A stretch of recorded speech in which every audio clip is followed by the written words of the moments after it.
Okay. Morning, everyone. Thank you so much for joining us on our last day of the Southern Vermont Economy Summit. I'm going to just give a quick Zoom overview. I know we've all been on Zoom a lot lately, so this is probably just a refresher. But so we're right now in Zoom meeting. And so as an attendee, please just keep yourself muted. That cuts down on all the background noise. As an attendee, you are able to raise your hand and use the chat box. Those are both at the bottom of the panel. As far as questions go for our panelists, please enter them into the chat box. If your question is specifically for one of the panelists, please note that. And we have a staff person who is taking all those questions. We'll probably save most of the questions for the end of the session. But if there's something very specific, we might interject. So all questions into the chat box, please, and we'll get them addressed. I'm going to hand it over to Adam and Bill to kick off day 3. Great. Sure. I'm off mute. Great. Good morning, everyone. As we head into the final day here of the Southern Vermont Economy Summit, it is worth pausing to recognize and thank our sponsors. So the Brattleboro Savings and Loan and the Bank of Bennington, as well as many others. Thank you for your continued support. Also, it's good to thank and recognize our panelists, the speakers, for their passion and dedication to making Southern Vermont's economic development practitioners joining us here such a well-informed and connected group. So thank you all. Of course, none of this would be possible without the team who put this all together. So on behalf of Bill Colvin and the BCRC and the entire team at the BDCC, really a special thanks to Sarah Lang, who's been living and breathing the summit for many, many months. Sarah has been able to produce an event taking place now in the 14th month of remoteness and still punch through the Zoom fatigue that we all feel with truly engaging and inspiring format and agenda. Now, Sarah would be very quick to point out that she's not done this alone and could not have done it without the collaboration and partnership of Jonathan Cooper and the entire team at the BDCC and BCRC who supported the development of the summit, as well as working behind the scenes today and the previous 2 days. So great job to all. Thank you very much. Economic growth has traditionally been something not embraced by legislative policy or Main Street Vermont. Often it has a connotation from days ago in the early 70s when there's booming condo development, often done poorly, benefiting the few and impacting the many. And yet yesterday, we learned that many believe economic growth is good. This session, Reframing Growth and Vetting Our Values, took a look at that question: is economic development growth good? A live poll taken during the session showed that most believe that yes, growth is good.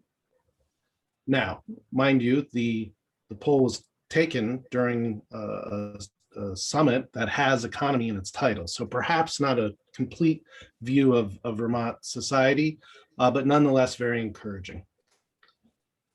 It's imperative that more Vermonters understand that our state's sustainability and livelihood rests squarely on the shoulders of a growing economy.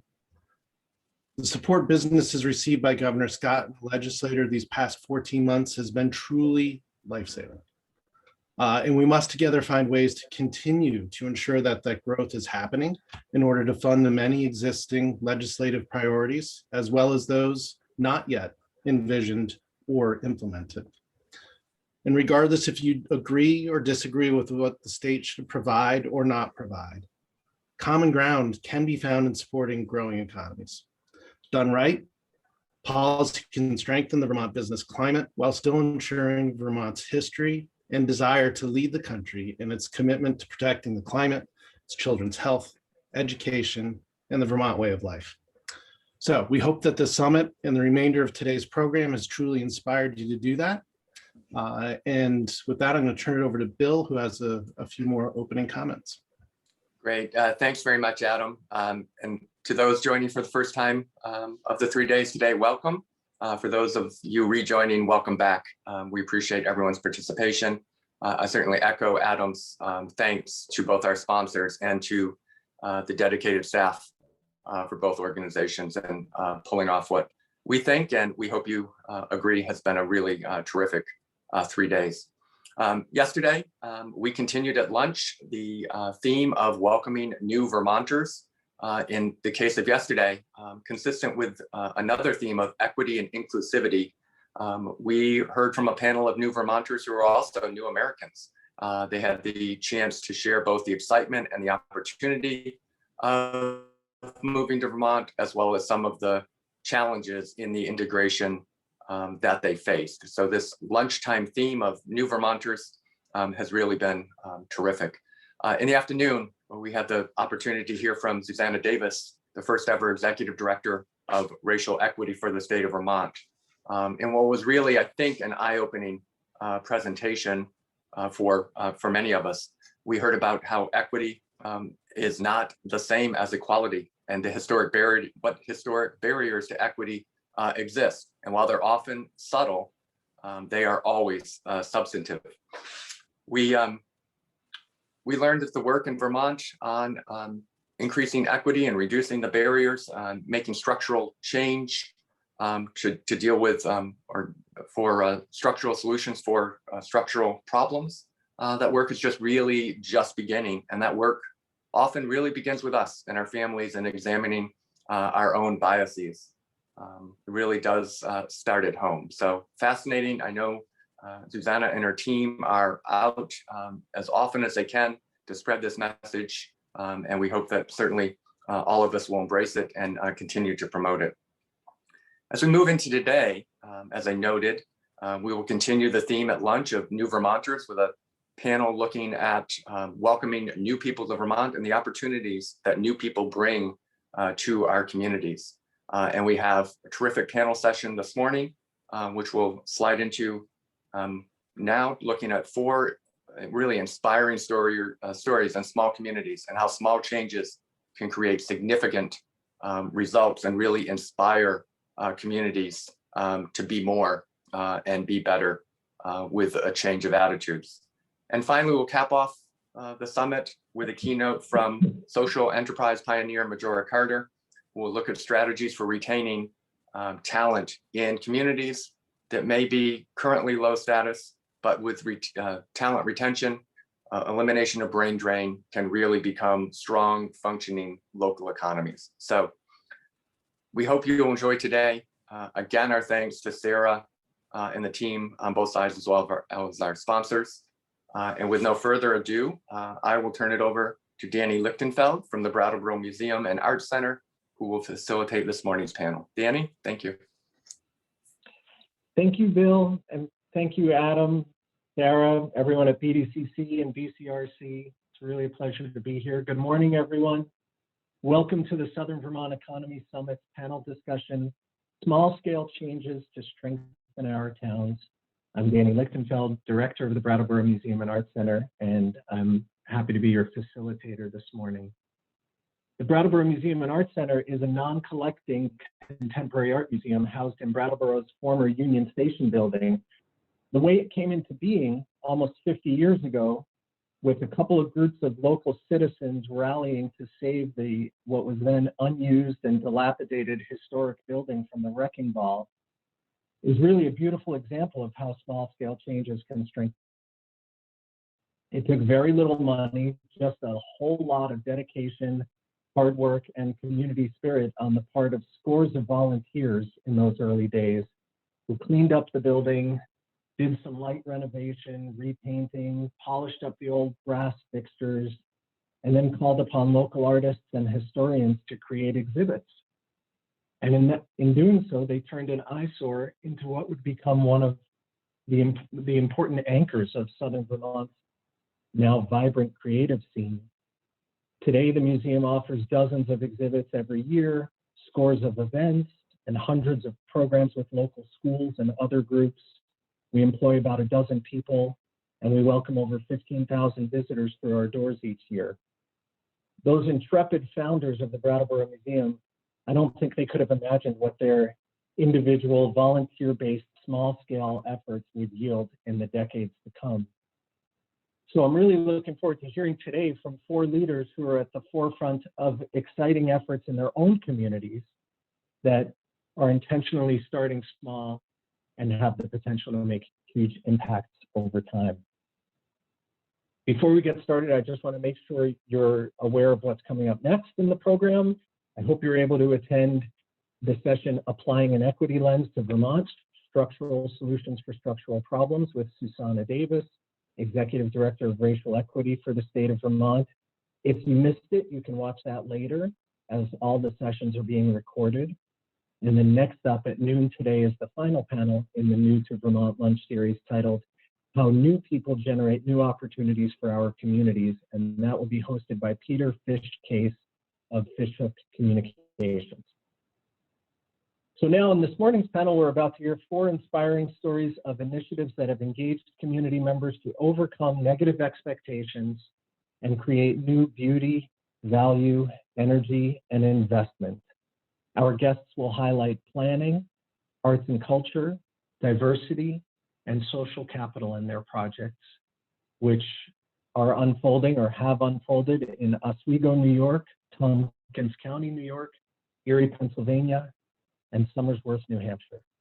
So it's my pleasure now to welcome our panelists, David West of the town of Danby, New York, Paul Stewart of the Oswego Renaissance Association, Patrick Fisher of Erie Arts and Culture, and Rauda Rachel of Indonesian Community Connect. Thank you all for being here this morning. Nice to see you.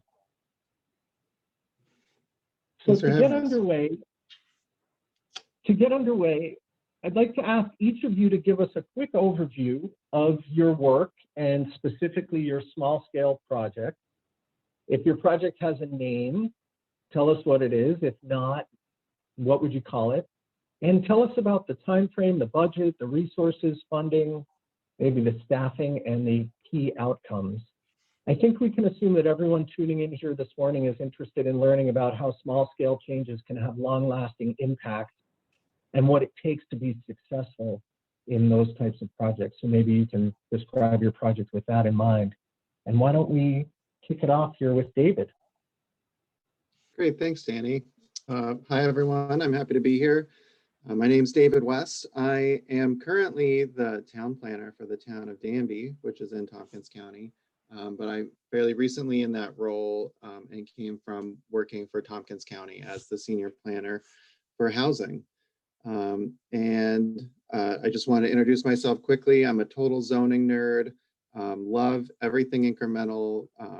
I've been a small entrepreneur with startup shops, been involved in lots of incremental, semi-legal and legal changes in my community, getting stuff done a little bit at a time. And yes, as Sarah noted, it's also my birthday. I'm 38 today, but I'm such a nerd for this stuff that I'm happy to be here chatting about it. So why don't we go to the next slide?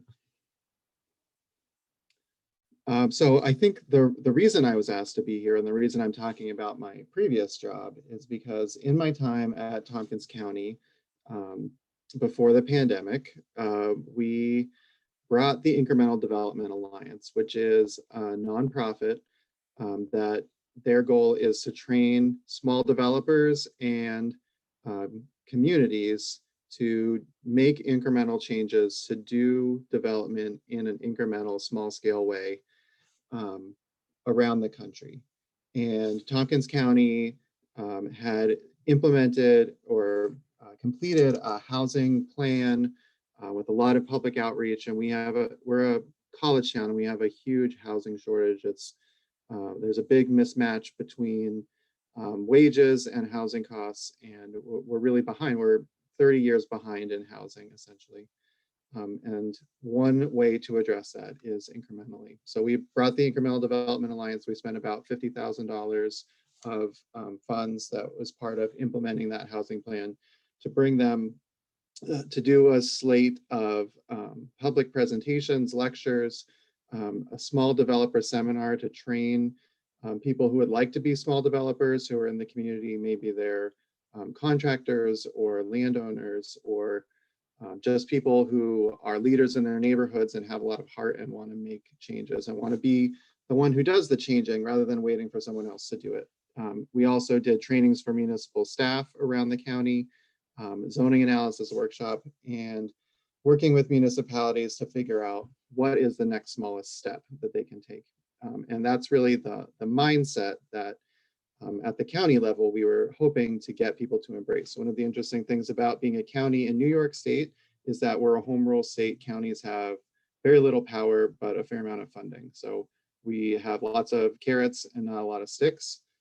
And that was a big part of this approach. Can we go to the next slide? So one of the things about being incremental, when you think about a project, there's two continuums you can think about that project along. One from small and incremental to large and master planned, and another from corporate and institutional, large scale, down to entrepreneurial and bootstrapped. And there's kind of two ways that you can mix that. You can do corporate, institutional, and large master planned. That's where most of our industry and housing and development focuses, or you can do small and incremental when it's entrepreneurial and bootstrapped. And that's where we were trying to focus. Ithaca and Tompkins County has a lot of large scale development right now. We're a hot place, or a very hot market. And we definitely need the things that are coming from that. But there's a big yes, and we also need to invest in local small scale change. So I'm going to quickly go through a set of slides that are from the Incremental Development Alliance about how they work and what's important. So the first thing they say is important is to commit yourself to a place you love that needs you. And then look around at what needs to be done and take the next smallest step. Learn the rules that you have in your community so you can maximize the opportunity within them. Focus on building a stronger neighborhood, one project at a time, and those projects add up to significant change. Build in simple rectangles, adapt and improve over time. It's a key. Opting for cozy and human over large and luxury. There's a lot of value there. Employing and supporting and partnering with locals, creating stewards of the neighborhood, and really investing in those small businesses that you have. Right-sizing regulation and re-legalizing time-honored classic buildings, frequently with zoning reform, and building things that give more than they take. So that is the 5-second intro to having the Incremental Development Alliance and the values that they bring. Some of the important axioms that we learned from them is that when you start with something that's really small, it might fail, but you have relatively small risk. If you are only spending a little bit to get into something, to try something out, and it is a total bust, that's okay. You can move on and try something else. When you grow slowly and steadily and plan to test something out, and if it works, make it so you can do it again. And then also stay wedded to metrics. Don't fall in love with a concept before you test it out and try it out, because you want to remain agile and be able to change things. Next slide. So I want to talk quickly about how our work with the Incremental Development Alliance brought incremental thinking to some of the work that Tompkins County did. In the last couple of years, we faced some problems that usually would require turning this huge, massive bureaucracy in a slow way. That would require a lot of top-down investment, and what we did instead with an incremental thought process. So during COVID, we had hundreds of renters unemployed, danger of eviction. We could have, had some huge expensive program. We could have relied on massive new housing. What we did is we took a grant that we already had from New York State that was going to fund renovations, and instead we couldn't do any of that work because of COVID, and we were able to turn that money quickly into rental assistance program. We kept the barrier to entry as little as possible. We didn't require anything that the state didn't require from us in terms of what people had to prove to get into it. And we were able to get money out very quickly through local organizations. We have a big problem that affordable housing funding only reaches our large institutional developers. We need that nonprofit industrial complex of tax credit funded projects, but we realize that putting more local money in the small amounts that local money comes in, maybe 30,000 at a time, does very little to increase the likelihood of a $10 million low-income housing tax credit 90-unit building. Instead, we raised additional funding in a program that we already had to fund small-scale neighborhood-based developers. So we could give someone like a gentleman named Jeremy Hawkins in our Southside neighborhood, historically Black neighborhood, a Black property owner and a future small developer, owned a house, had been renting it out to Section 8 tenants that needed a lot of work. We were able to give him $30,000 to make the improvements that the house needed. And along with that, we got investment in the neighborhood and also 50 years of guaranteed affordability with that unit. So that little bit of money went a lot farther than it would if we had put it into a big project that got lots of outside state funding. We also have helped municipalities change their zoning, get people training, find the little triggers that we can address as a county government. Next slide. And just because I'm in a new position, I thought I'd give you a little view of what we're working on with the town of Danby, also bringing this incremental approach. We really want to see investment in our historic hamlet.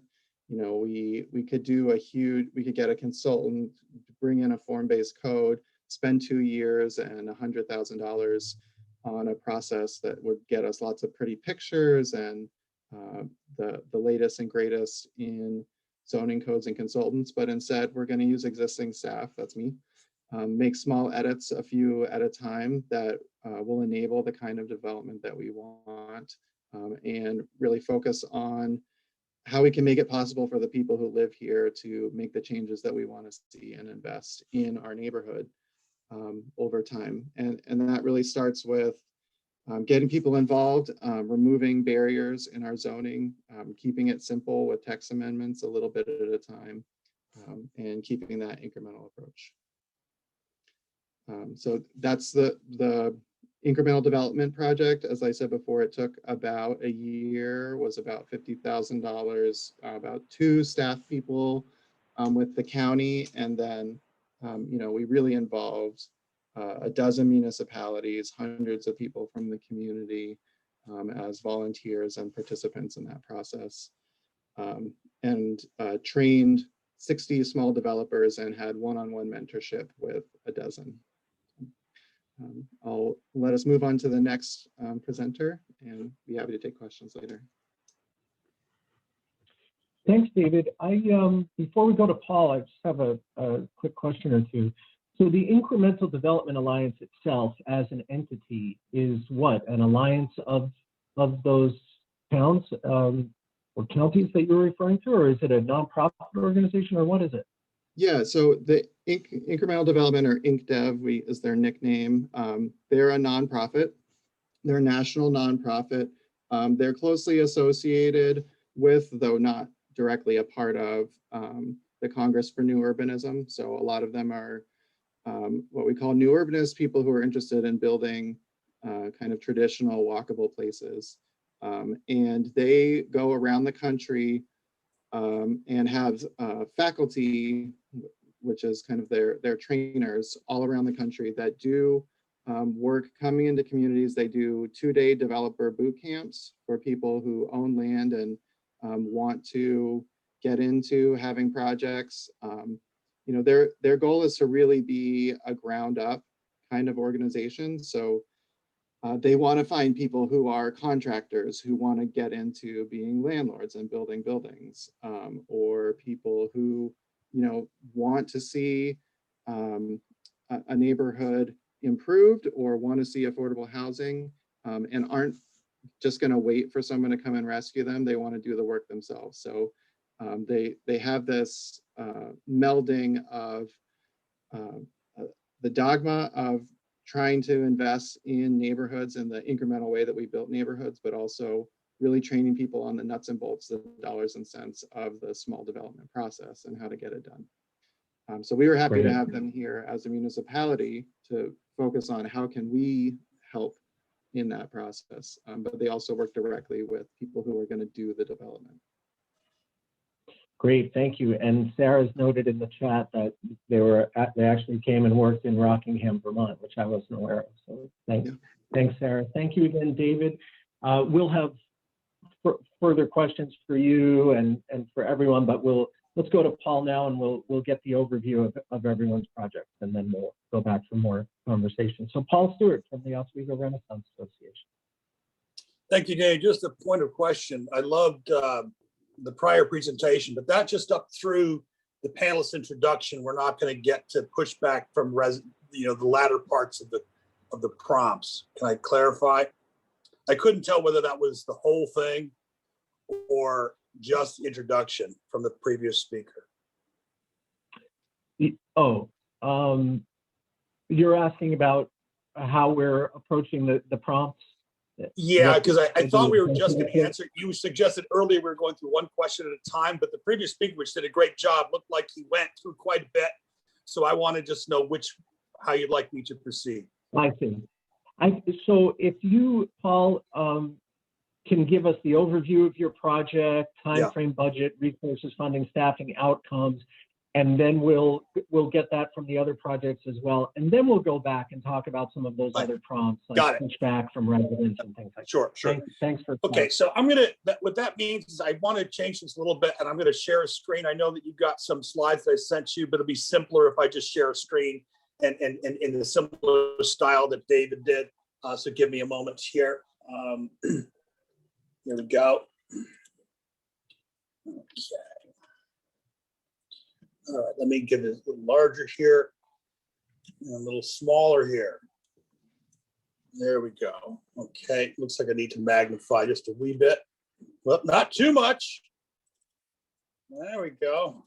I'm about as zoomed out as the rest of y'all are. There we go. That was interesting. Okay, as Danny said, my name is Paul Stewart. I live in Oswego, New York.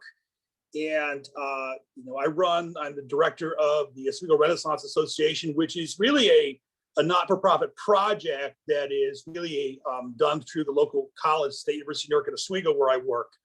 I can talk more about the structure then. If there were, we are called the ORA, but if there was a title to a project for what we're doing, I would say probably something like leveraging the hidden capital in your community. And also I'll give you a couple introductory things about that, and hopefully that will prompt some questions later on. Main problem that in Oswego that we have to solve is a lot of these upstate New York and northeastern communities where they've lost population over the years, and the neighborhoods had been eroding and people have been leaving. We know about the sort of cycle of decline, and how to address that in a way that would actually work. And Oswego, New York is a lot like many cities or small towns you know about. We have in that community some very strong neighborhoods. We have so-called neighborhoods in between, which are, your typical, your average types of neighborhoods. And we also have some fairly distressed neighborhoods in the city of Oswego. And the trouble was, over the last, I'd say 40 years, we would start to begin to see less and less of this and more of this beginning to become the norm in our community. And the approaches that had been used to solve these problems, which I call the old approach, is to focus on problems, deal with things like code enforcement, cite slumlords, and build more affordable housing. And I should clarify about affordable housing. It's not that that's not important, it is important. But as an approach, as those sort of four things that Oswego has done for about 40 years, nevertheless, the city continued to slide. So how could we turn this around? And so to make this short, we started something called a new way of thinking, something called the Healthy Neighborhoods approach, which really is a very different way to think about how to turn a community around. It's a market-based strategy, which I can talk about later on, recognizing a lot of the problems like slumlords and derelict properties and economic decline are downstream of more fundamental issues. And we have found, at least in Oswego, New York, our problem has not been that we lack affordable housing. In fact, our housing stock is very inexpensive. What we lack are people who had wanted to buy into our community or buy the homes we do have. And that's a very different way to think about that dictates a very different approach, in that we have to solve what is called weak market demand. How do we maintain the residents we've got and attract more to move into our community? And so in short, in about 2013, we did a market analysis of our neighborhood, and understand this was literally put together by a group of concerned neighbors led by me, but a lot of my own neighbors who got together and wrote a grant to through the college to do a market analysis of our community and to find out where there were points where we could make sense of what to do. And the interesting thing is, essentially, the argument that we came up with was that in order to turn things around, we needed to start in areas that most community development corporations miss, which is rather than what we call these red zones, which are our worst and most distressed areas, we decided to begin in what we call the yellow zones, the so-called transitional or middle markets, the neighborhoods in between. And so we identified these areas where we thought if we could get a foothold in these neighborhoods before they decline, and then build strength from those critical areas outward, we'd have a real chance with the limited dollars that we had at the time to succeed. And it's interesting that in that time, with just a budget of about $150,000 to $200,000 a year, depending on our support levels, we've leveraged nearly $4 million in our targeted areas. And we do that by a very simple approach. We access the sidelined wealth that is in this community. I'll give you one example, although there's much more to it. We have grants and programs for our neighborhoods. We tell our flagship program, for example, we will typically tell homeowners there that we have small matching grants to make improvements to their homes, typically exterior improvements, up to $1,000 per homeowner out of our pocket, and we'll match them dollar for dollar for every investment that they make. But the rule is they have to get at least 5 households on their block, forming a cluster. And typically when neighbors realize that this is a potential for them, we'll get 10 or 15 houses on a 17 house block to participate. And this is more a conversation for later on today, but when ordinary citizens in our community begin to realize everyone else in that block wants similar things, their confidence to invest, their confidence to re-engage changes in a fundamental way.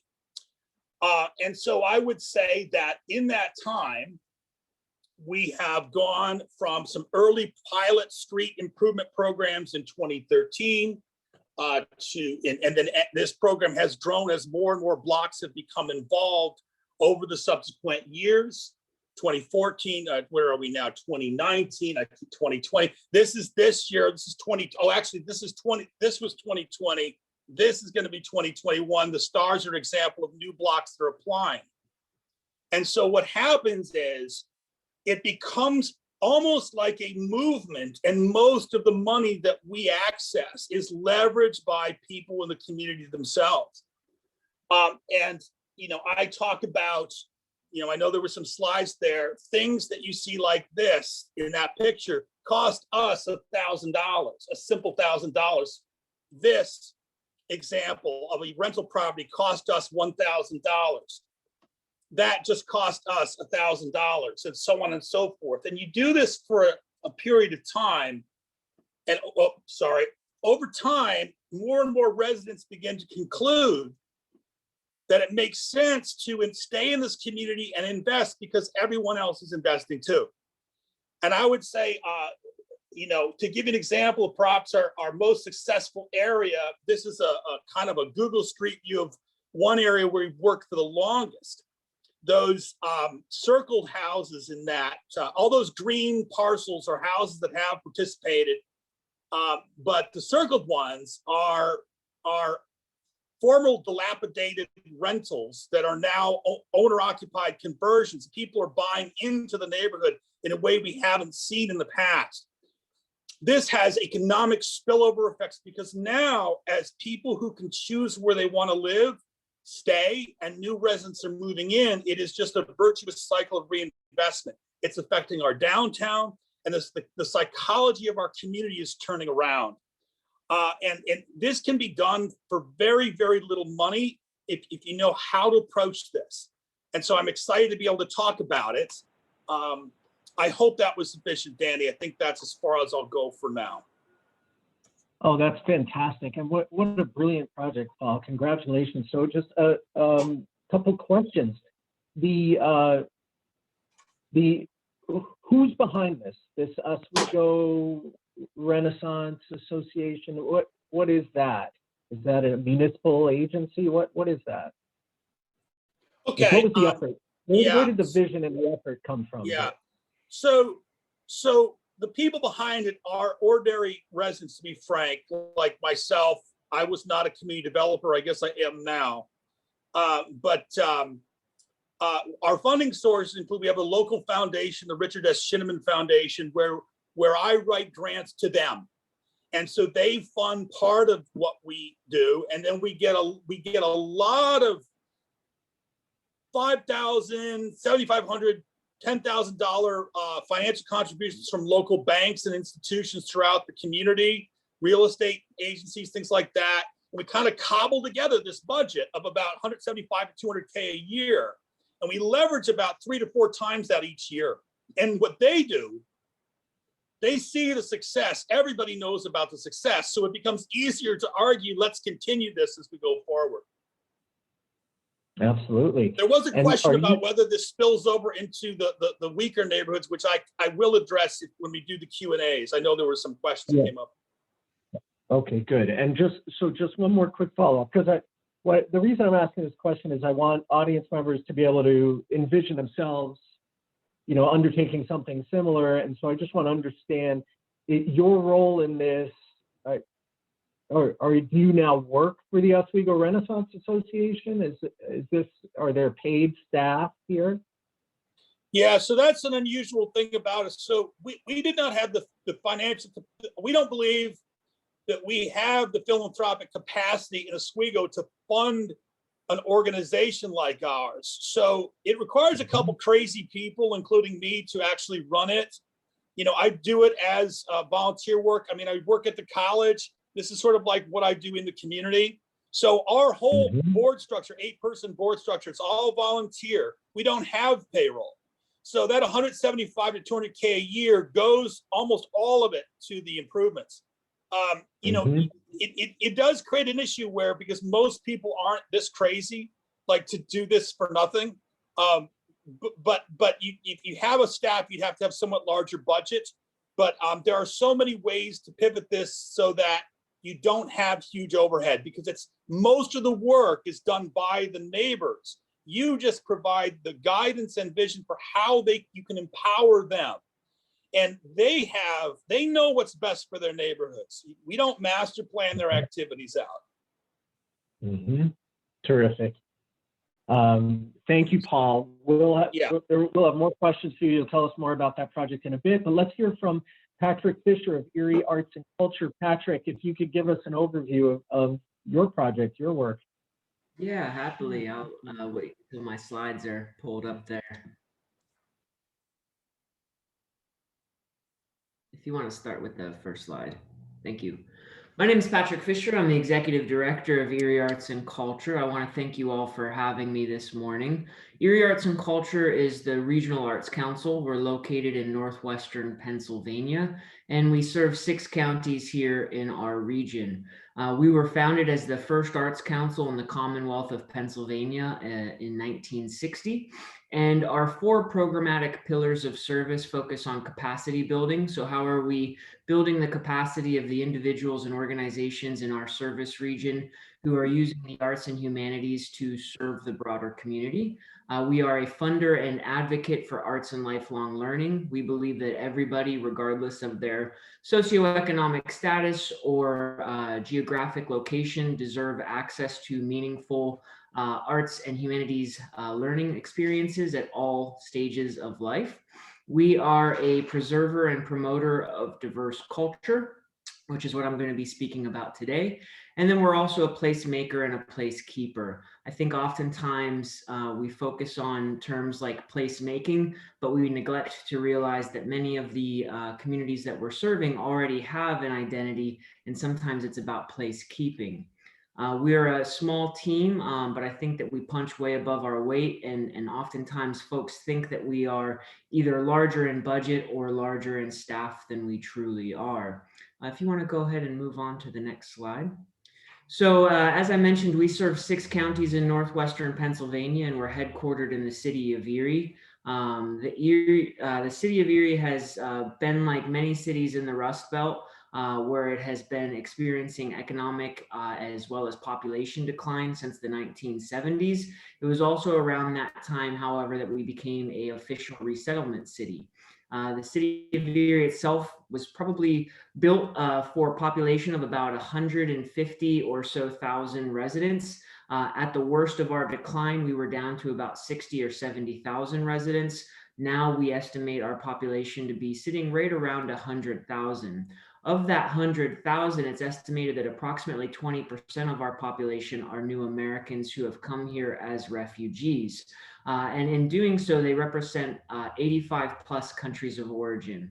So we have an incredible amount of diversity that's present within our community, which I believe is a both comparative as well as it's a comparative advantage for Erie. The challenge is that even though we have diversity present within our neighborhoods, it hasn't really found its way throughout the larger community and our, our businesses, our institutions, etc. As an arts council, as I mentioned, we do work to preserve and promote diverse cultures, but I would say historically our work has really, unfortunately, been heavily focused on perpetuating mainly Western European and white culture. It's definitely been a sector that I think white supremacy has existed and operated within, and we have been working to advance diversity, equity, and inclusion within both our agency and our sector, and dismantle that white supremacy that has existed for far too many decades. The way this work came about, working with our new Americans in Erie, is that we have a formal partnership with the Pennsylvania Council on the Arts. And 2 years ago, we took on a folk and traditional arts program through them. And that program is administered by a folklorist in residence named Kelly Armour.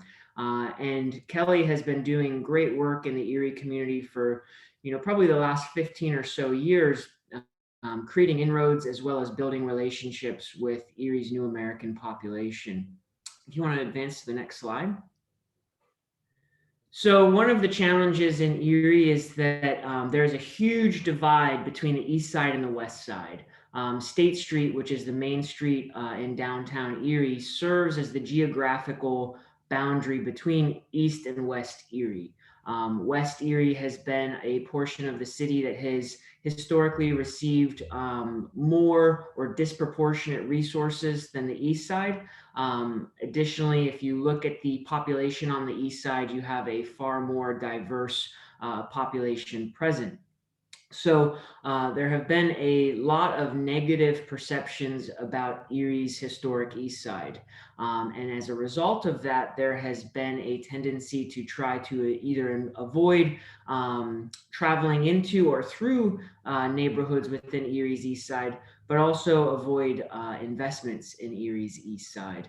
The City of Erie also, well, I should say Erie County has 19 food deserts, and 14 of those are located within the City of Erie itself. So one of the things that we've been working on over the last several years is making investments in our new American artists and new American small businesses with a specific focus on the food markets that exist within the City of Erie.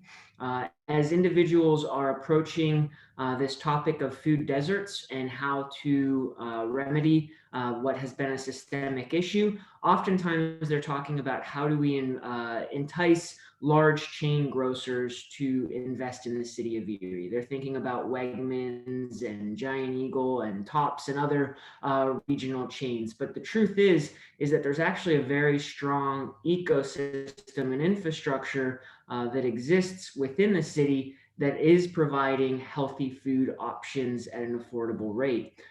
These new American-owned markets, they have both perishable and non-perishable goods. You can get an entire shopping worth of grocery staples through these markets, and they also accept programs like WIC and EBT and other programs that are important as you try to address food access. So in 2019, we worked with Maitham Basha Aga, who is the photojournalist in the middle picture there. Maitham is a former refugee who came to Erie from Iraq. He is a photojournalist, and he came to us with an idea to create walking tours of the food markets. Maitham grew up in Erie's historic East Side, so he was aware of some of the challenges and perceptions that exist around the East Side, as well as the perceptions and narratives around food access. So we provided Maitham with a micro grant to put together a walking tour. In total, he did 15 walking tours that started at one market and navigated throughout Erie's East Side and stopped at several of the markets, markets that are owned by Syrians and Bhutanese predominantly. And with his walking tours, he typically tried to keep them to about 10 to 15 individuals per tour. That way he could have direct access and relationships with the folks that were on the tour, but also some of these markets are smaller and we didn't want to overwhelm them with groups of 25, 35, 45, or 50. We had online sign-up forms for these tours, and every single one occurred with full capacity.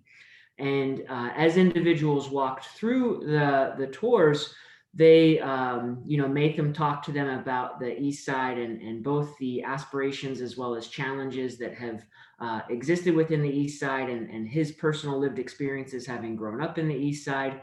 He talked about his experience coming to Erie as a former refugee. He talked about what made him leave Erie and then also what brought him back to Erie as a boomerang. And then they also had an opportunity to engage with all of the store owners. And in doing so, they were provided with an abundant amount of samples to try and learn more about the cultures that are present through these stores. If you want to advance to the next slide. And we received some really fantastic feedback from this initiative. A lot of the feedback we received talked about how people had been curious about these markets for so long, but never felt comfortable stepping into them for one reason or another. Either they were intimidated, they thought language would be a barrier, or they didn't know what the items would be that were provided inside. We also had individuals that talked about the affordability and how they were surprised by that. I think oftentimes when we think of smaller privately owned corner stores and markets, we're imagining, when we walk into a gas station and there is a premium on a gallon of milk. I think folks imagined that there would be a similar premium applied to the products that were available in these stores, but they were, again, very, very affordable. They reflect the population who is living adjacent and proximate to the markets, and they're also accepting the federal assistance programs that help, again, address some of those food access challenges. I shared a few quotes that we received from folks that participated in the tour. Matham did a great job of administering both pre-tour as well as post-tour surveys so that we could gauge people's perceptions of the neighborhood with their kind of preliminary impression, as well as their perceptions of the markets and neighborhoods after they actually received some direct context and opportunities to interact. Unfortunately, Matham has moved from Erie again. A job in California with the federal government pulled him out there. But we have been in conversations of starting these tours back up with a different artist. It's been challenging during the pandemic because we obviously have had some restrictions that have prevented us from doing this type of work. But we find that this is one of the most direct ways that we can raise awareness of the food access that does exist within our neighborhoods. If you want to advance to the next slide. Building upon our relationship with the New American markets as well as New American artists, we received a grant from the Doris Duke Foundation for Islamic Arts that allowed us to invest in New American artists to create public art that was installed on the exterior facades of some of the markets present within the city. So in this first photo, we have Nawak, who is a former refugee from Sudan. And Nawak has participated with Erie Arts and Culture for the last few years now as a henna artist. We do have a program where we pay master artists to teach their cultural tradition or traditional art form to apprentices who are also paid. And Nawak has participated in that program as a master henna artist, and she has taught her daughters as well as other members of the community how to utilize henna as a traditional art form. So she's not necessarily doing henna at things like county fairs, etc. It's more for baby showers and weddings. It's serving a cultural purpose, typically around ritual and tradition. But Nawak, even though she's worked on skin with henna, had never actually painted on a canvas before, let alone did a mural. So we partnered Nawak with Jen Peters. I apologize, my dogs are barking. Jen Peters, a muralist in our community who's also an elementary school teacher. And Jen taught Nawak the basic principles of how to create a mural. So they worked on a material called polytab, and they painted it in Nawak's home. And then that material was then installed on the pillars of the Lake Erie International Market. And we had a great community celebration where, again, probably 20 or so folks came out to celebrate Nawak after the piece was installed, as well as visit with the Lake Erie International Market and learn more about the product offerings within the market. We also received a lot of really great press and publicity around this initiative, similar to the walking tours. With each new mural that was installed, the Erie Times News published a story, not only about the artist, but also the market and the product offerings that are available within that market.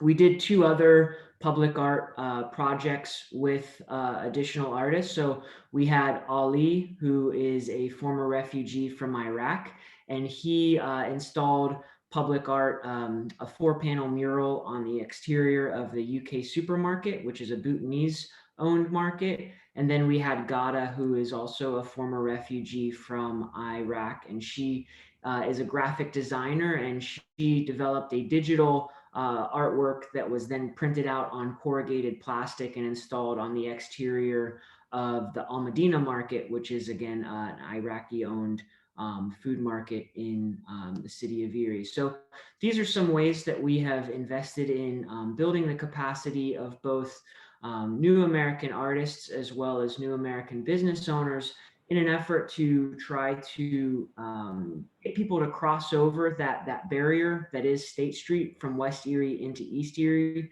feel more comfortable navigating through the neighborhoods themselves, as well as step foot in businesses that they might otherwise not visit or patronage. To support all of this effort every year, as part of World Refugee Day, which is June 20th, we update and publish a PDF flyer of new American and refugee-owned businesses in the city of Erie. We have a wide variety of businesses that are represented on that flyer, not just the food markets. We probably have around 60 to 80 businesses that we post on that flyer. We have their business hours, their addresses, and we encourage people to think about those businesses as they're thinking about how they spend their dollars locally.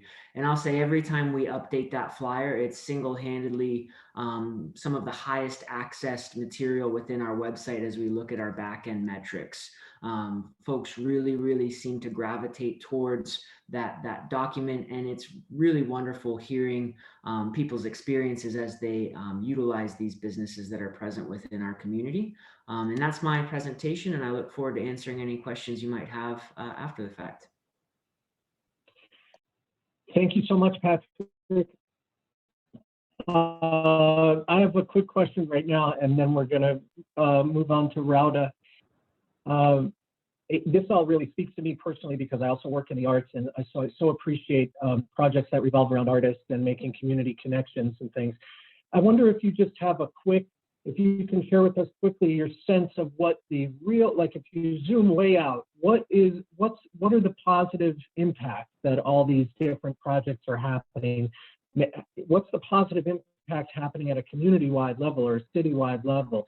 I understand, you know, for these people who had never felt comfortable crossing to the other side of town, now they feel individually, they feel a little more comfortable, or they found these ingredients for their recipes.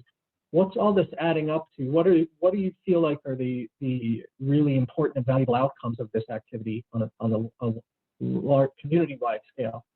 Yeah, I think that at that macro level, I think the biggest thing that is occurring as a result of this is that we are challenging that perception around the belief that the resolution to a systemic issue surrounding food access and food insecurities are chain grocers. We recognize that we have, you know, probably 20 plus new American markets that are present here. What typically has happened is that when we talk about capacity building, we are providing capacity building assistance and service sometimes directly to the individuals, while not providing capacity building efforts to the larger infrastructure that serves as oftentimes gatekeepers to success. So we can go to the business owners and we can work with them on their personal capacity of, you know, determining whether you have the right hours, determining, you know, if your storefront is welcoming and inviting, being able to, you know, take digital payments or credit card payments or EBT. We can work with them in those individual capacities, but if we're not also expanding the capacities of our financial institutions and our small business development centers and our grant making organizations to be able to work with a population that is different than their traditional populations that they're used working to. You know, they're coming from maybe non-Western economic backgrounds, maybe English second language, maybe they don't have existing relationships with financial institutions. If we're not focused on that middle out approach, where both sides are being invested in as far as their capacities are concerned, we'll continue to face the same challenges that we've always faced. I think the main thing that we're addressing is we're getting the City of Erie and Erie County Department of Health and, you know, different grant makers to recognize you all are making all of these efforts to bring in chain grocers, but let's actually engage with the businesses that are here, especially as we're trying to have a higher focus on investments that are going towards communities of color. because a lot of the grocers that they're in conversations with are typically white owned, white run, catering to sometimes white populations. So if you want to make investments in communities of color, these stores are a great opportunity to do that. Also, there's economic statistics that look at how often money cycles within a specific economic or a specific ethnic population, and Asian Americans have the highest data. It's something like a dollar circulates within their own community, I think, for 43 days before it exits that community. Where individuals who are Caucasian, it's something like, I think, somewhere between 8 and 14 days, if I'm not mistaken. So if we are making investments in these new American populations, it's a higher likelihood that that money is going to circulate within their proximate community. Yeah, thank you, Patrick. Thank you so much, and congratulations on all that work you're doing. Rauda, you've been so patient. Thank you. And I'm going to turn it over to you now, Rauda Rachel from the Indonesian Community Connect. All right, thank you, Danny. Hello, everyone. My name is Rauda Rachel. I am the president and founder of ICC, the Indonesian Community Connect Incorporated. We are based in Somersworth, New Hampshire. So a little bit about ICC. We are a nonprofit organization established in 2017 with the goals to becoming the bridge for the Indonesian community and in New Hampshire and the surrounding area. So we are trying to do our mission, establishing the access to information resources, facilitating mutual understanding among different cultures and values, and also promoting the richness of the Indonesian cultural diversity. So I've been here myself in Somersworth, New Hampshire, I think for the last 20 years or so. And 20 years ago, there were only around 50 Indonesian in the area. And now into 2021, we did our surveys close to almost 5,000 Indonesian population in the Tri-City area or in New Hampshire. So a lot of Indonesian community are based in the Tri-City area between Dover, Somersworth, and Rochester, and some in Portsmouth, but everybody likes to tend to stay in that area, and it just keeps growing year by year.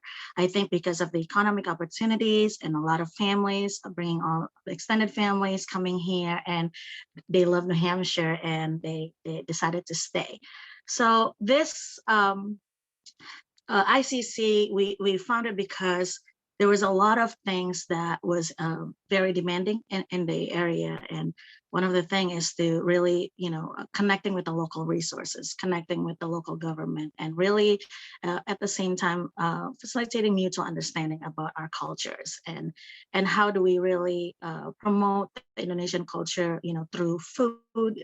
Culture covers a lot of different things, and it's the food, it's the people, it's the language, it's a lot of different things. And New Hampshire has been very welcoming, and Somersworth has been welcoming to a lot of diverse communities here. And the mayor of Somersworth has realized that the Indonesian community in Somersworth has been growing. And so we have decided to come up with a lot of different things to do to really promote to the community that there's an existing community here. And so since I apologize. So in 2017, we come up with this vision to have a very good vision of building a very solid foundation for the organization for the first 5 years, and having a long-term vision, which is the Little Indonesia District, is what we're trying to call, hoping to launch it in the year 5. So now I want to talk to you about the Little Indonesia project. And this is our team right here, the committees. We are divided into 7 different departments. ICC are based in Somersworth, and we have our members in Chicago, Maryland, New York, Boston, Massachusetts, and we have some of our members are also in Indonesia in 6 different islands.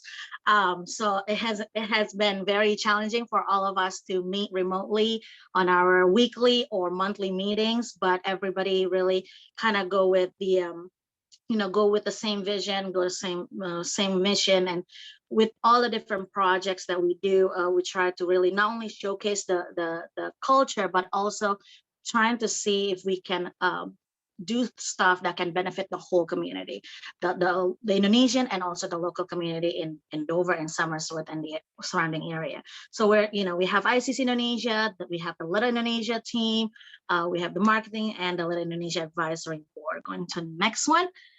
And ICC, in the first 4 years, we've been really trying to do a lot of festivals and the marketplace, or what we call our food bazaars. And it's really to create these programs to help the local communities or the Indonesian communities to take the next step. A lot of them running a lot of catering businesses, and we are there to help them to take the next level and how to start, a business, or how, understanding your market in the area. And by featuring them in our food bazaars every month or every 2 months, they would get the idea how the market is, and they've been bombarded by a lot of great success all this time, and it really excites them to really be more involved and thinking about actually running a business in Somersworth. So we bring in a lot of people, vendors from Indonesian community from all the way, to New York, to from Philly, even from Washington, D.C. coming up here, just because they see there's a huge market of opportunities here in Somersworth, New Hampshire. So this project, Little Indonesia project, is one of the main projects. It is an expression of arts. It's helping, bringing in a lot of people, attracting people to Somersworth. As you see, that Somersworth has, I think, around 11,000 or so population. It is one of the smallest city in New Hampshire. And understanding that from our survey last time, we have 17% of Indonesian population in that city. So, which is why we are thinking of creating the world's first Little Indonesia in Somersworth. And of course, this project is a similar concept of what is the Chinatown or Little Italy or Little Saigon in other bigger cities. And this project, when we first thought about it, we were like, is this even possible? And after 4 years of really promoting and connecting with local business, local resources, and local government, we really kept pushing in and letting the people like, hey, we want to create this Little Indonesia district. This is, a commercial district. This is, if you go to Chinatown, there's that welcoming gate. That's the iconic thing that people will always know and remember when they enter that area. And if you go there, you would see that there's a lot of the businesses, a lot of celebration, the culture, the people are there. It's a gathering place. So we were thinking of creating with the same concept something like this. And right here is the Little Indonesia gate that one of our architect designers have created. It's a very modern one, but if you see on that mural box right there, that's just an opportunity for not only for sponsors, but also for local artists to be involved, and really highlights actually the Indonesian traditional prints, which we call batik. And every island has its own tradition, has its own print of batik, and it's really giving the opportunities of involving the local artists to create the different designs and have them involved in this project. So this project, going to the next one, it divided into 3 concepts. So there's 3 concepts and there's 3 phases. The first concept is to create an urban park development. It's a park where it's going to have a lot of the welcoming gate itself. We'll have the urban park itself. There will be Indonesian Island Garden, and also the outdoor stage performance. Just because from all of the events that we've been featuring all this time, there's a lot of things that we do outdoor and indoors, but mostly outdoors. From the last festival in 2019, we had 4,000 people coming in from the New England region, and we have, on our smaller indoor bazaars, we've had 1,500 people coming in all in 5 hours event. So we see that there's a need, a place for us to create something, and the designers have come up with all of these 4 different elements and incorporate it into one concept, which is the urban park itself. And the second concept is to really create a Indonesian cultural center, which is the very first one in the United States that is run privately, and that cultural center will feature, a space for community center for Somersworth, because Somersworth does not have one yet, believe it or not. And maybe featuring a little, museum of Indonesia, a food hall, that's gonna have like the businesses, the bakery, even local caterers to be featured there, but also, an office and a place of gathering, a hub for the community, a hub for resources. Of course, you're gonna have the little Indonesia gift shop, right? Every cultural center gonna have one.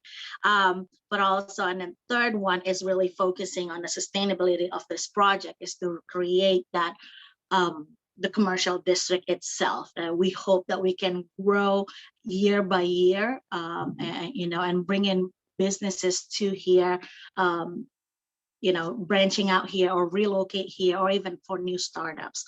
So that comes into 3 concepts, and it also comes in 3 different phases. So the first phase is to really, ICC does not have an office, does not have a place. Until 2 months ago, when Sarah reached out to me, that was the same time where we somehow, the door was open for us, and we were able to actually move from the initial concept to phase 1, which is really securing a building, pinning a location. I think is very important for any project. That's like your identity, that's your location, that's where people can find you. And we were very surprised, getting this building in phase 1 right here. It is located in, as you can see the picture right there, it's right in the corner of all that busy intersection right there. We have up to 20,000 cars coming in. And if Somersworth is also at the end of border with Maine, in Berwick, Maine.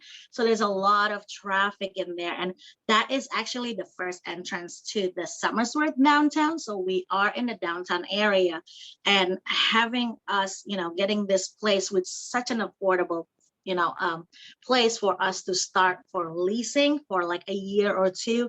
This will help us opening that door and having the community be more involved. So we were very surprised, with this thing. And the second phase is the cultural center. I think that's a sample picture of what we hope it'll look like. And the phase 3 is to really create the whole urban park. All right, moving on to the next one. We're just very surprised with the response from the community all this time. With the tourism elements that we're trying to feature in this place. The tourism elements, the people are like very surprising, because this will be an added value to the city. This will attract a lot of people. We are trying to make Somersworth a destination for people to see. You got to have every little thing that is so unique that makes people, they said it's going to be Instagrammable, right? People want to come in and take a picture there. And I believe with that picture, it'll market this project itself.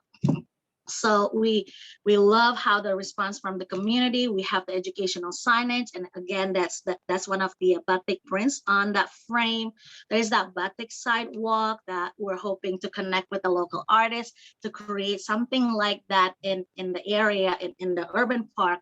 Maybe a mini version one at the building that we have right now, and then Little Indonesia photo op signage, and also green space. We see that is one of the things that we really want to be featured in Somersworth, where the community can gather and stay out there and really enjoy what they have locally there. So moving on to the next one.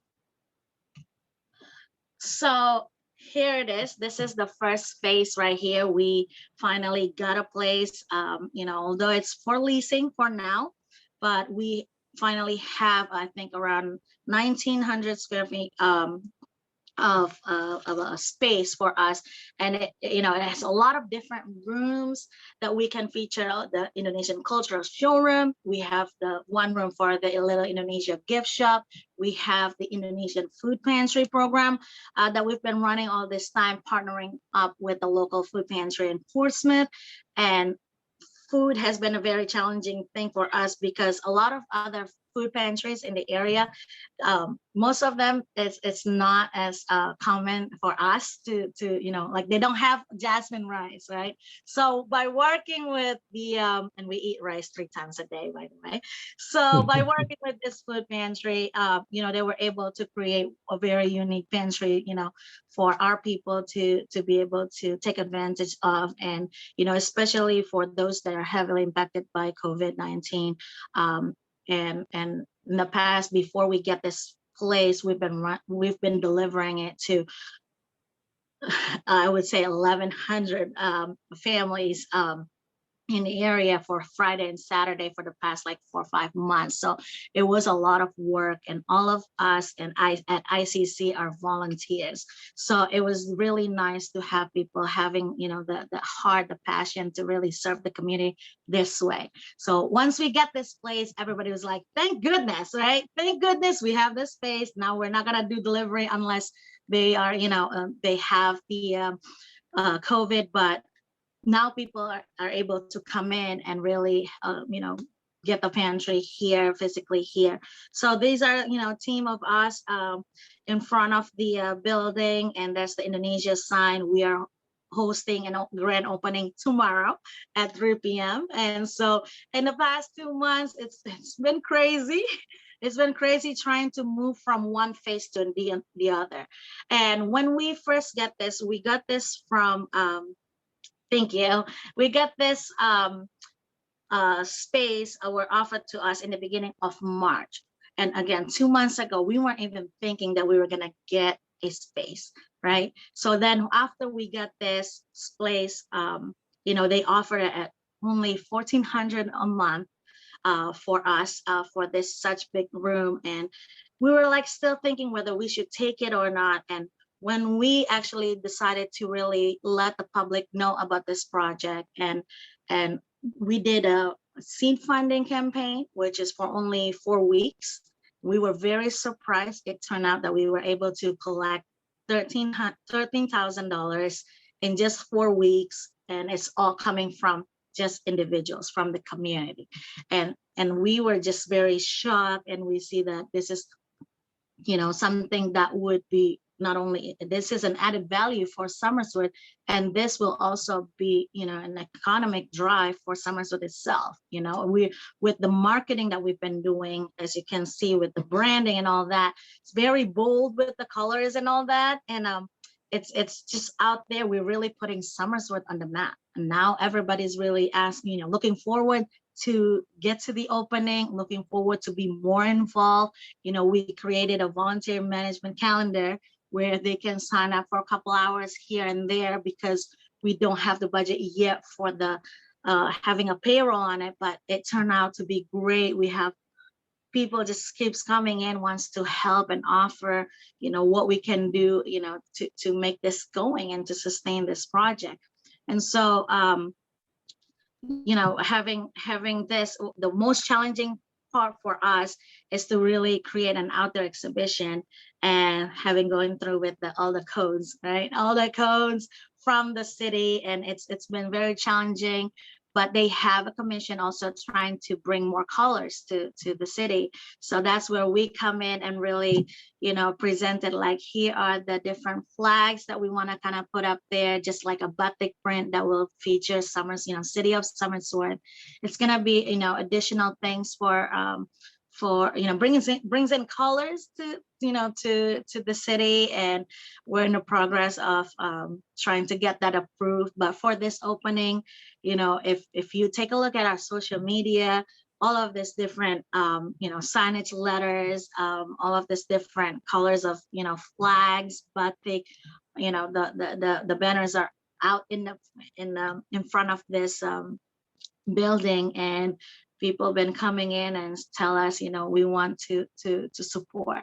And we're just grateful enough that we also receive an anchor sponsor that will help us to cover a whole year of our leasing in this place. So it's just, it's an amount of support, and, we're trying to present this. We try to present this to the Indonesian consulate based in New York and the Embassy of Indonesia based in DC, and understanding that this is the first little Indonesia in the world. So we have their support. All of the Indonesian officials from both offices are attending our grand opening tomorrow and really offering the support, face by face for this project. And, we really promote this in the last 2 years when we did the conceptual designs and renderings. And at our events, we always invited the local government, from the mayors, the state senators, the congressmen, and even the U.S. Senate, invite them here and really promote about this project. And so for the past 2 years, they already heard about this, and they're just shocked, finally we are, making this this dream into a reality. So we get to the point where the the Indonesian Vice Minister of Foreign Affairs in Indonesia said, this is going to be a great project, and you never know, it's going to be sooner than you know it. It's going to be bigger, just like we opened up seed funding campaign, and in 1 month we were able to get that. Hopefully our goal is to raise 92,000 just to cover our operational and the sustainability of this cultural center, with the hopes that we get other fundings moving on to the phase 2, getting a permanent location for the cultural center, and then building up some of those elements, the tourism elements here. So it's highlighting the trade, the tourism, the community, the culture. It's highlighting a lot of different things. It's to highlight the sense of place, sense of belonging, and sense of pride. And we're just so grateful with everyone, in the community, the Indonesian and the whole community. Radha, your enthusiasm is it's palpable, coming through a Zoom, and I can only imagine how excited you must be with your grand opening finally here tomorrow. Yes. Congratulations on this on tomorrow.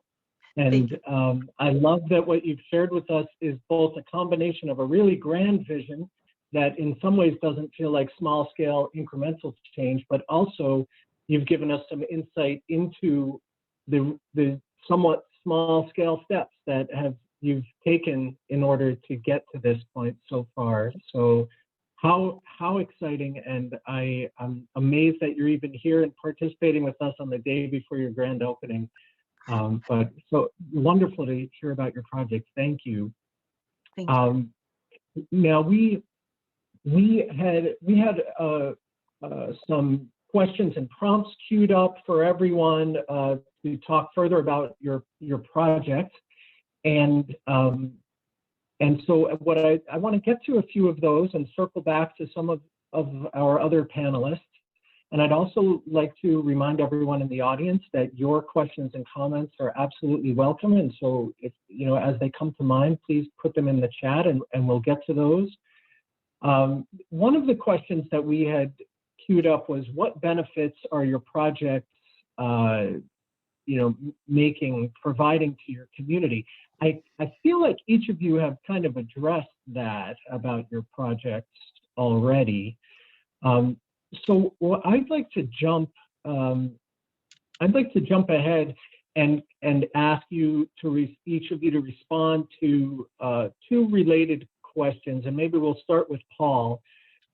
And those questions are: what was most surprising about your project to you or to your community, and did you receive any pushback from people about your project?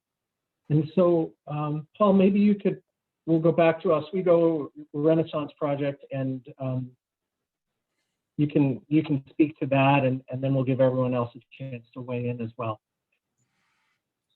Probably the most surprising thing is that the line between where you think you're going to get real results and from whom is not what you think. And you have to, it's more like gardening. you cast a net out there, you plant seeds, and you look to see where it's growing, and then focus on where the seeds start growing. That's one thing. And in terms of pushback,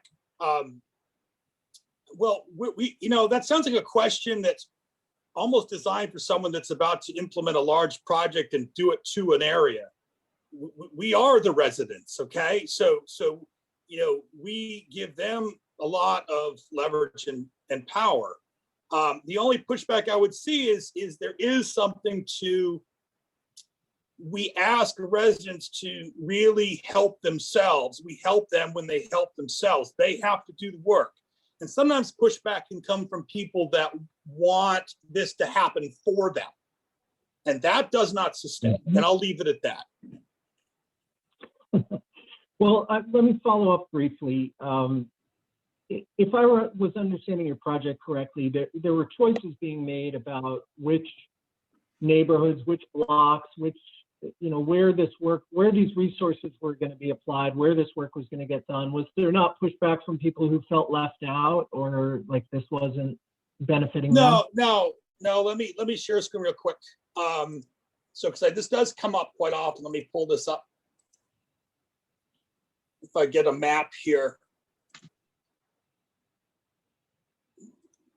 I mean, first of all, there was a question about, does the effect, spill over to declining neighborhoods? Let me be clear. Right. The everything other than green was declining, and you look at that map, okay? And so what we're talking about is starting in not the hardest hit zones first. You need to get a foothold somewhere. So we talk about transitional areas, right? Where they're kind of teetering. So it's really about where you start. And once you get those footholds, we get lots of people in some of the more difficult areas adjacent wanting to be a part of this. And it kind of spreads like wildfire that way, but they need to see this actually happen to get the confidence to pursue it themselves. And so last thing would be, I'll come to a specific neighborhood here where I'll map on. In this particular area, the real strong street would be this one street that I'm guiding my cursor here. But over here, it's very weak, and over here, it's very weak. Now, we start to get a lot more people wanting to be part of this as we push in those directions. So the opportunity is there, but we need them to want this and to organize. And the last thing in terms of income, there's not really an income barrier because we value participation more than money. So even if when we match money, it is not not that you have to spend a lot. We match up to $1,000 out of our pocket. So if someone wants to do, a $30 project, we match that. So it's very scaled, very scaled. Terrific.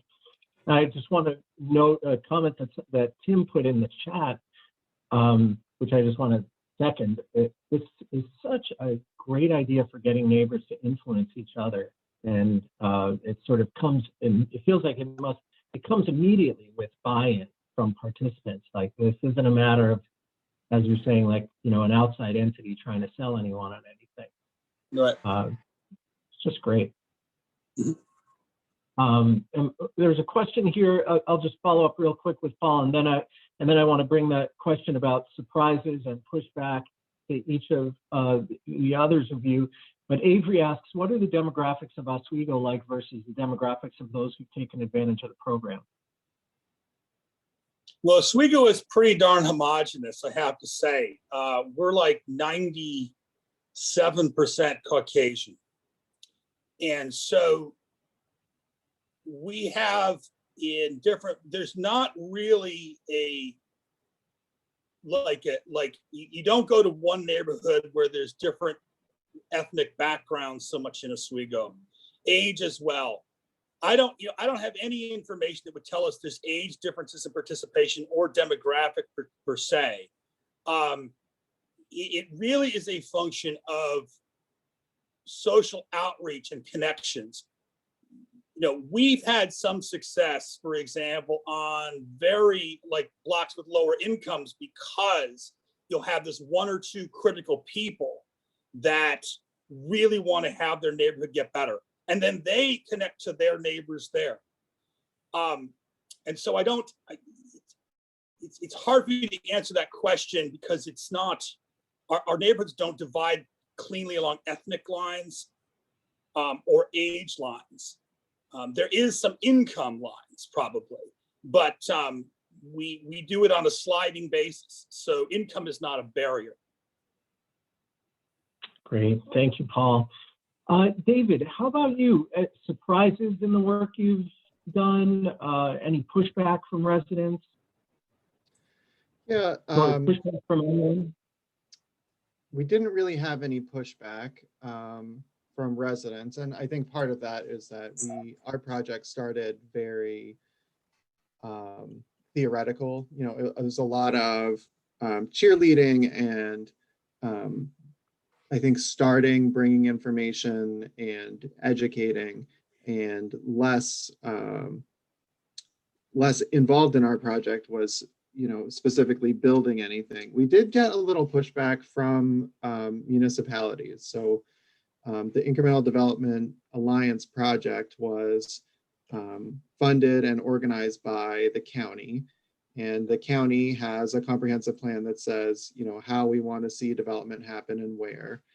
And, the goal is to get municipalities to participate, and in addition to members of the community and developers. But one of the goals is to get municipalities to improve their zoning to, make it easier to build in the places where the county wants to see development happen, which is hamlets, villages, the city of Ithaca.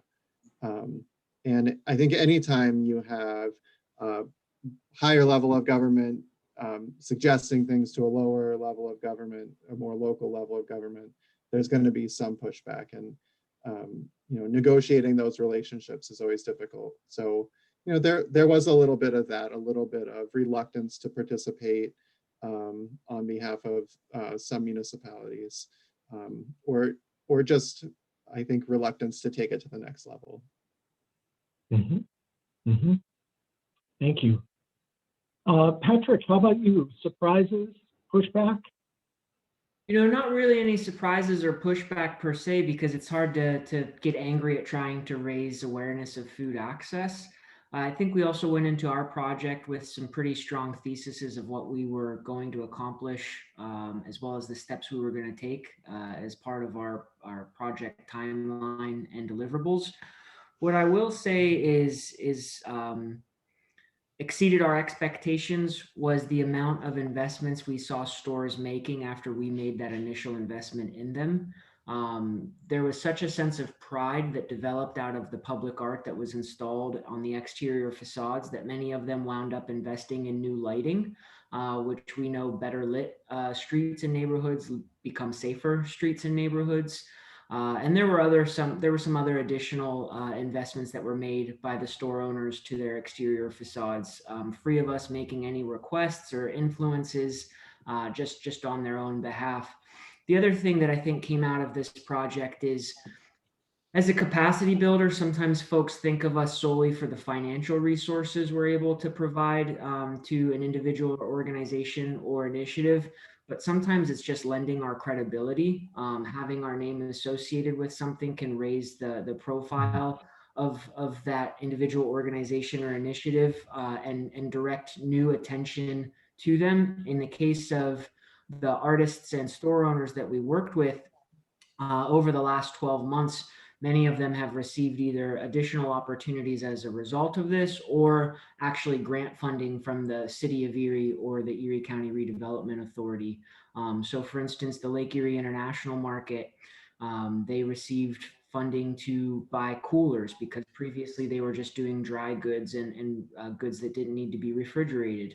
And just this past week, they got a grant to purchase coolers for their store so that they can now offer produce and dairy and other things as well. So just seeing how, lending your credibility to something can really help elevate its profile in your community.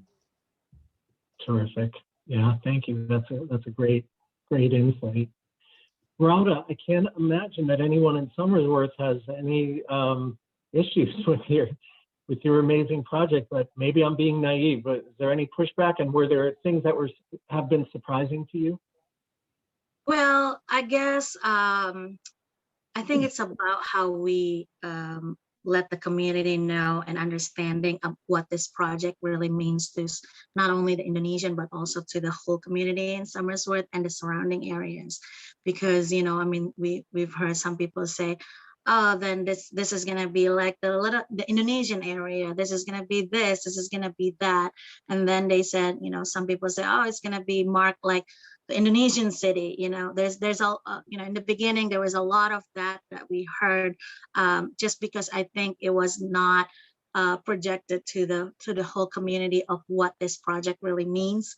And after we really put it out there on the social medias, highlighting the different concept, the different elements that is included in this concept, they then finally see the whole picture that this will be, you know, an economic drive for Somersworth. This will help the whole community, you know, and it is everything that we do is not really specifically for the Indonesian community, but it's really going to benefit the whole community. So we've had the city council in our team. We've had, you know, some business representative in our team, and that, you know, now we're really spreading the word out of what this project is all about and really putting into the press, letting the press know, and, you know, putting out what this project really means or will be, you know, for the city of Somersworth. And so after that, it's been, you know, amazingly great. You know, we receive a lot of positive things, and now the support, you know, not only, you know, volunteering, but also financially. So, you know, it's in the matter of, you know, letting the word out. Yeah, that makes total sense to me, and that's a helpful reminder for others thinking about various projects. You know, the messaging, you know, is really worth thinking about from the beginning, and how it's really useful to think through how people might interpret what they think they're hearing, and try to be as clear as possible in what the benefits will be. Do any of you have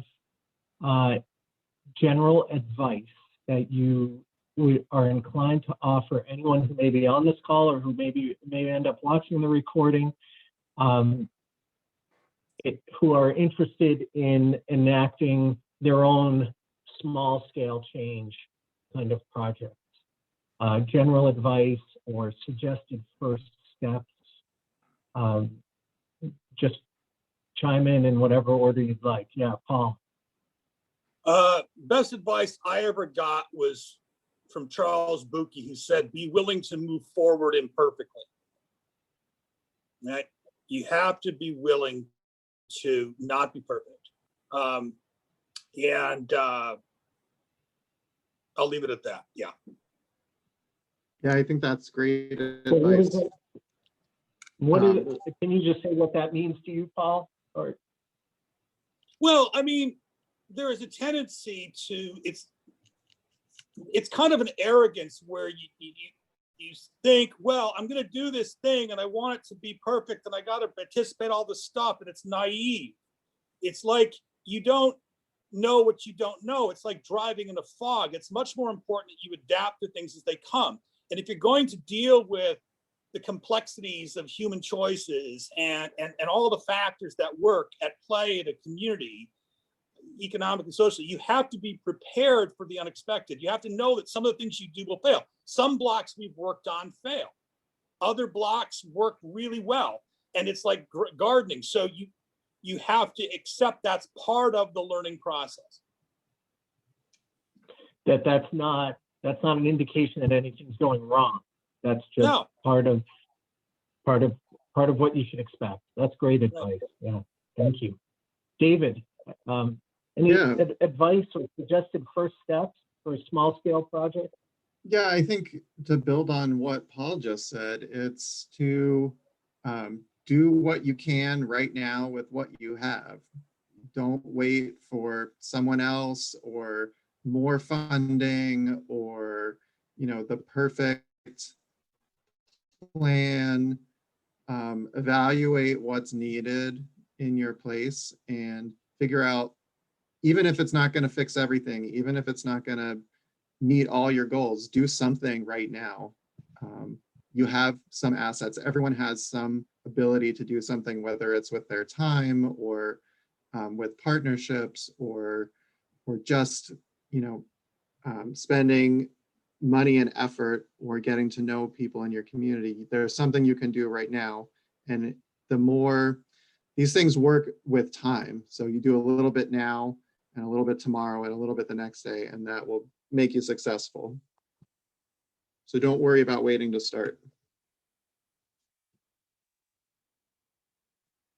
Oh, you're muted.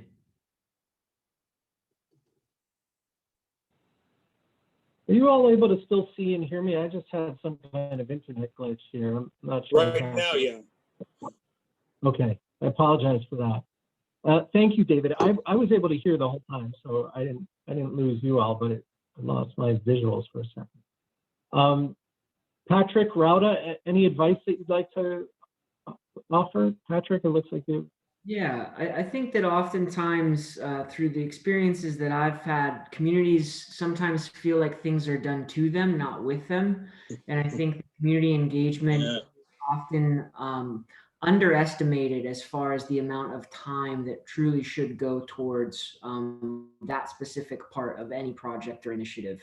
And never approach community engagement as though you're just trying to tick the box of, well, we engaged the community. And I think that oftentimes when we work with really formal entities like municipalities, they don't know how to engage the community beyond a simple survey. And I don't know about the other populations out there, but our community has been surveyed to death over the last 10 years, and they're tired of taking surveys. So really think about how you engage the community. And I think that that's a great opportunity to provide some paid opportunities to artists and arts organizations, because they can leverage their skill set to engage the community in really thought-provoking ways that are often not the first go-to for municipalities and other project leaders.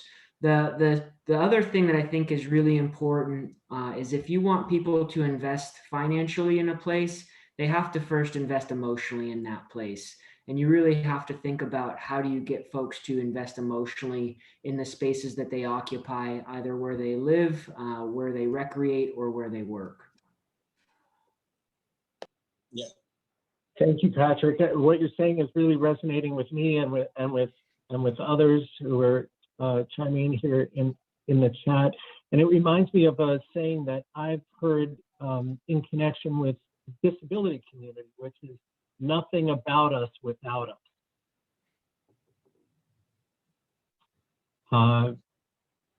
Rauda, advice or ways to get started? Yes, I think it's really, for us, it's really understanding the vision and the mission of whatever project that you're about to do, and sending out the message of what this project is all about.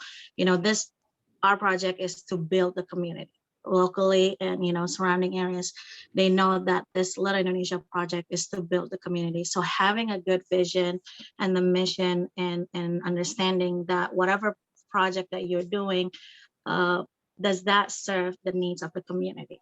And if it does, then I'm sure we'll get the supports from the whole community. And I think it can be better than any financial things, supports. When you have the whole community supporting you, it takes a whole village to create something big.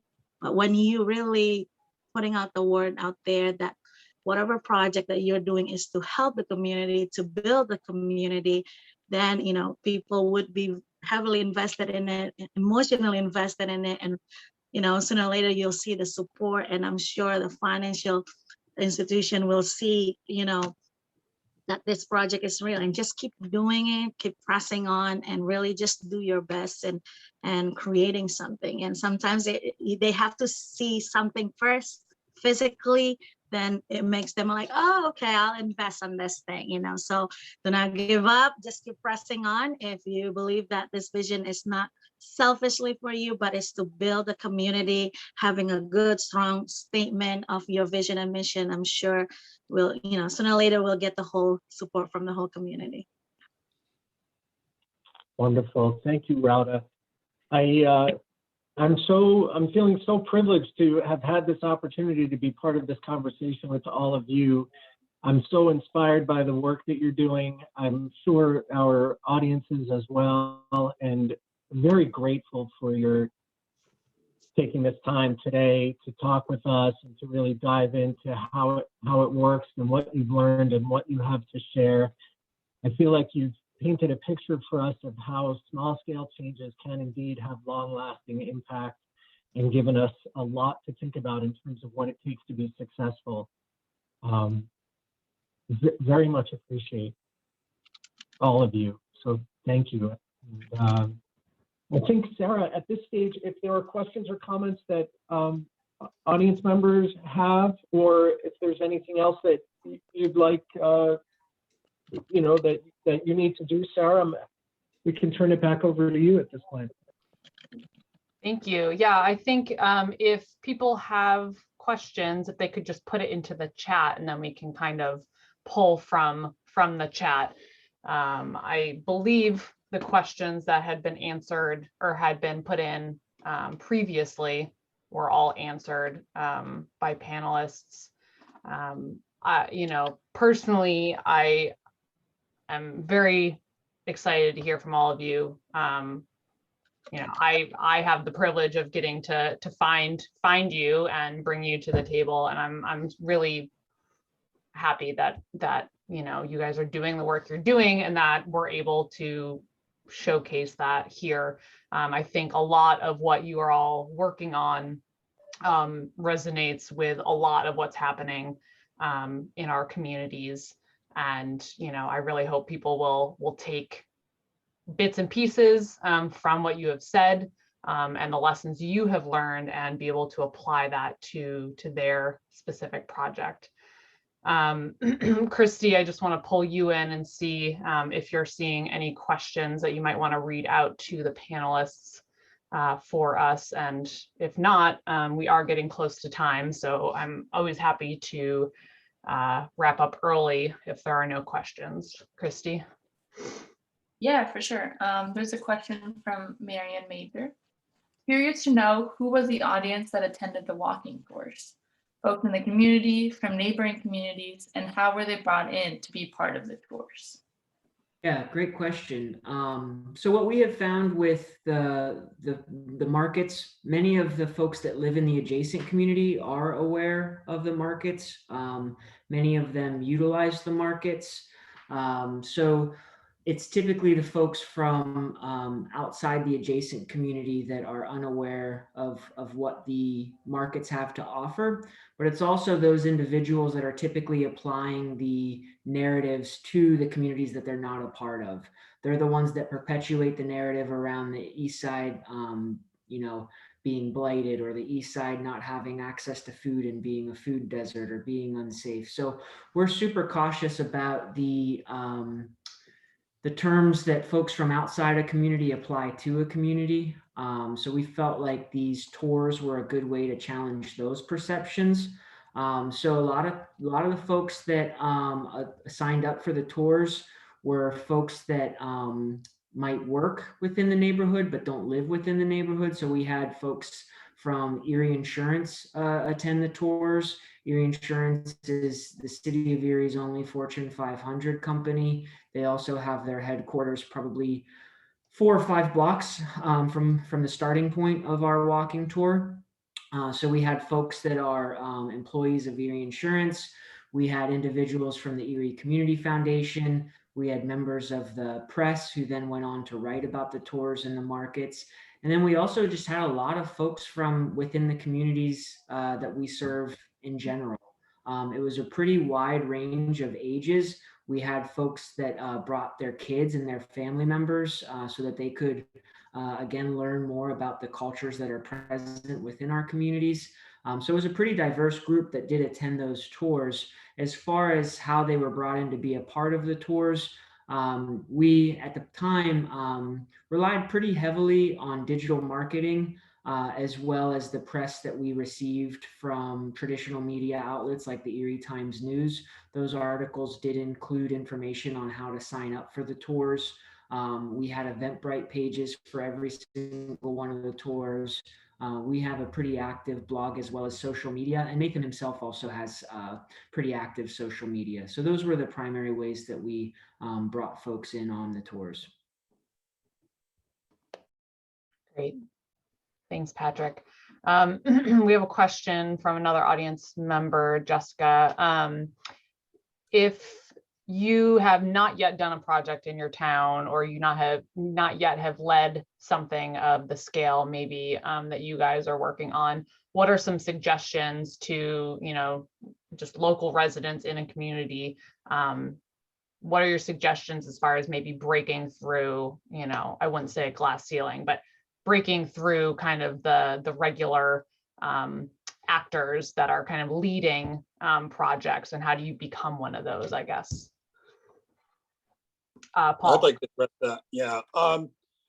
There was something that Patrick and actually Dave, everyone said that I think answers that, which is there's going to be a mistake to try to boil the ocean, which is to try to think big and you got to do something.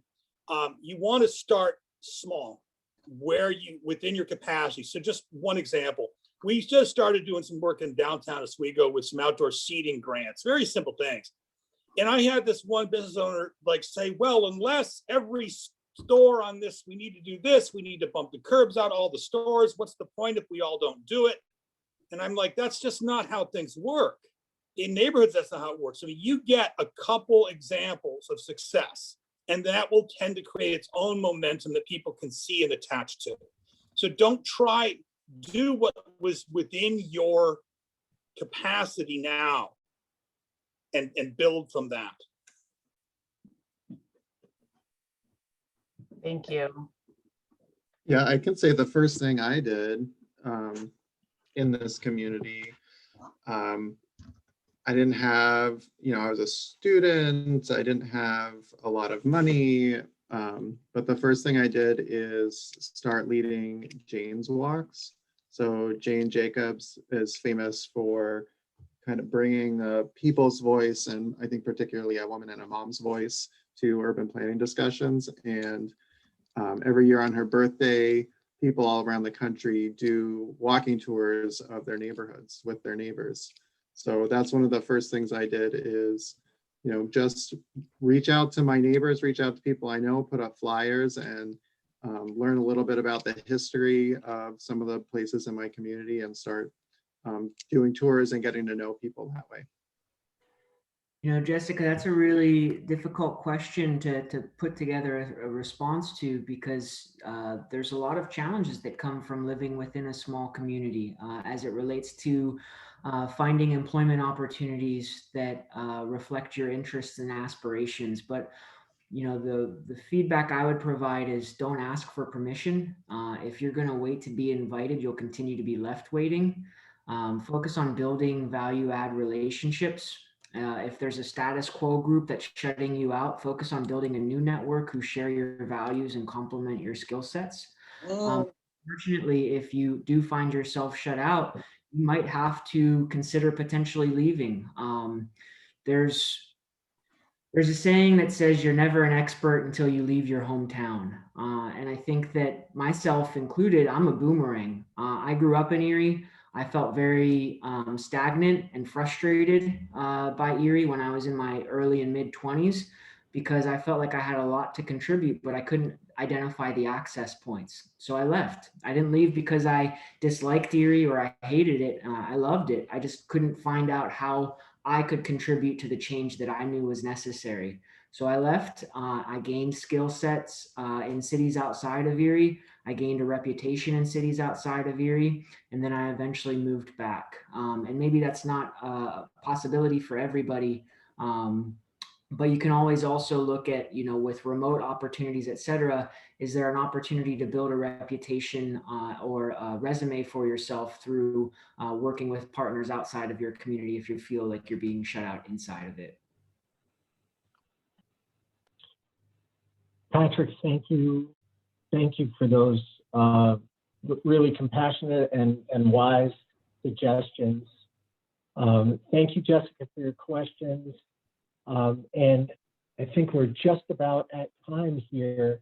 So I would like to just thank our panelists once again, David, Paul, Patrick, Rauda, for the amazing work you're doing. As soon as COVID allows, my travel itinerary now includes Oswego and Erie and Somersworth and Ithaca, so I can experience firsthand the great work you're all doing. Thank you, Sarah, and everyone at BDCC and BCRC for putting together this session today and the entire 3-day summit, and for allowing me to be part of it. And thank you, everyone in the audience, for attending today. Thanks, Danny. Thanks, everyone. Hopefully we'll see you at noon. Take care.